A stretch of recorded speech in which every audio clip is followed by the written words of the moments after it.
आठवीं बच्चों को स्वागत करते हुए आज हम तीसरा लेसन पार्ट नंबर 3 मेरा देश मेरी माँ अत्यंत रोचक देश के बारे में। मेरा देश महान जो कहते हैं वैसे ही हमारा देश और भारत माता मेरी माँ, इसके बारे में हम पाठ ले लेंगे। पाठ का संदेश है, संदेश मैं आपको एक बार बता सकता हूँ। शत्रु से देश की रक्षा करना देशवासियों का परम पुनीत कर्तव्य होता है। देखो, देशवासियों का परम पुनीत कर्तव्य है देश की रक्षा करना। लड़ाई में पीठ दिखाकर भागना नहीं चाहिए। हम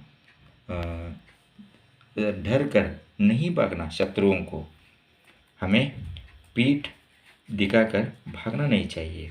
सीना तान कर आगे बढ़ना चाहिए।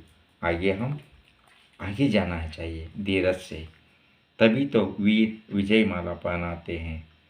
तब हमको वीर विजय माला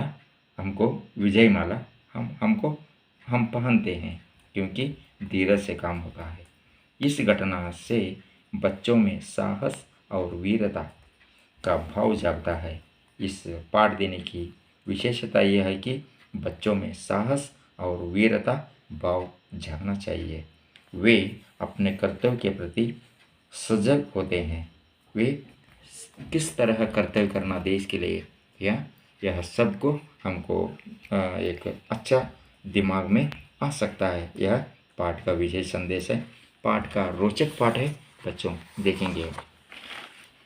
सन 1965, देखो 1965 सन 1965 की एक शाम हर तरफ शांति का वातावरण था। उस समय हमारे देश में एक शांति का और संयम का वातावरण था। किसी तरह की कोई आशंका नहीं थी। आशंका यहाँ ये होता है, डर का एक वातावरण किस जगह भी कहाँ भी नहीं थी। तभी दुश्मनों ने भारत पर आक्रमण कर दिया। उस समय को देखकर दुश्मनों ने हमारे भारत देश पर आक्रमण कर दिया। अचानक हुए इस हमले ने भारतीय सेना को चौंक दिया। वैसे युद्ध बोलकर युद्ध चढ़ना सब तैयारी में रहते हैं, मगर अचानक रूप से हमारे देश पर जो दुश्मनों ने हमला किया, सारे भारतीय सेना को चौंक दिया, एक आश्चर्यचकित बना दिया। छुट्टियां बिताने अपने घर गए सैनिकों को तुरंत वापस आने के आदेश भेजे गए। देखो, छुट्टियों में सैनिक लोग, फौजी लोग अपने अपने घर गए रहते हैं, मगर अचानक होने से सारे ऑफिस द्वारा सैनिकों को तुरंत वापस वहाँ आने के लिए आदेश भेजे गए।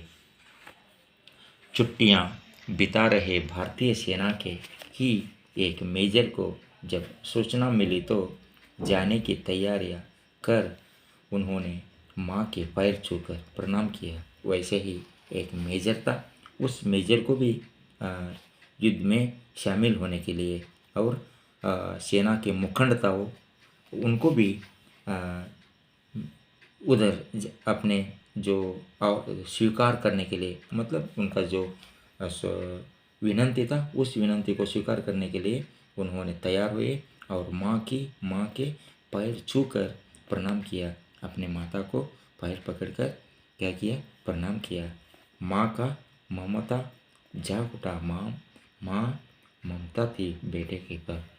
आंखों में आंसू भर गए जब लड़का, उसका बेटा युद्ध के लिए जा रहा है, उनके आंसू भर गए और उन्होंने बेटे को सीने से लगा लिया और उसको प्यार से आलिंगन किया। उस बेटे को मेजर का गला भी रूंध गया, मगर माँ के गले से वह भी थोड़ा आश्चर्यचकित हो गया, क्योंकि उसको एक रूंध गया, मतलब एक शांति का वातावरण, एक आश्चर्य का वायु था।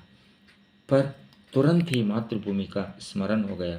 जब उसको एक बार लगता था माँ को कैसे छोड़ना, मगर उस समय ही देश का रक्षा करना या मातृभूमि का स्मरण उनको दिमाग में आ गया। युद्ध को जाते हुए पुत्र के सिर पर हाथ रख आशीर्वाद देते हुए माँ ने कहा। युद्ध को जाते हुए पुत्र को माँ अपने उसके बच्चे के सिर पर हाथ रखकर आशीर्वाद देते हुए माँ ने कहा, बेटे, इस समय राष्ट्र रक्षा की प्रत्येक भारतीय का सबसे बड़ा कर्तव्य है। बेटे, मत डरो, क्योंकि राष्ट्र रक्षा करना, भारत देश का रक्षा करना सब भारतीयों का, प्रत्येक हर भारतीय लोगों का सबसे बड़ा कर्तव्य है। जाओ और दृढ़ता से अपना कर्तव्य का पालन करो। आप धीरज से जाओ, धैर्य से जाओ। भारत माता को बचाने के लिए अपना जान अर्पित करे तो कुछ कोई ये नहीं है, मगर अपना कर्तव्य का पालन करो। याद रहे, भारतीय परंपरा सीने पर गोली खाने की है, पीठ पर नहीं। कभी भी नहीं डरना। सीने पर अगर गोली लगे, सीने पर ही लगे, पीठ पर न लगे, क्योंकि धीरज के साथ लड़ो। इस प्रकार माँ अपने बेटे को संतृप्ति करके, आशीर्वाद करके भेज देती है। यहाँ तक बच्चों आज हम पाठ समाप्त करेंगे। आगे भाग को हम आगे देखेंगे।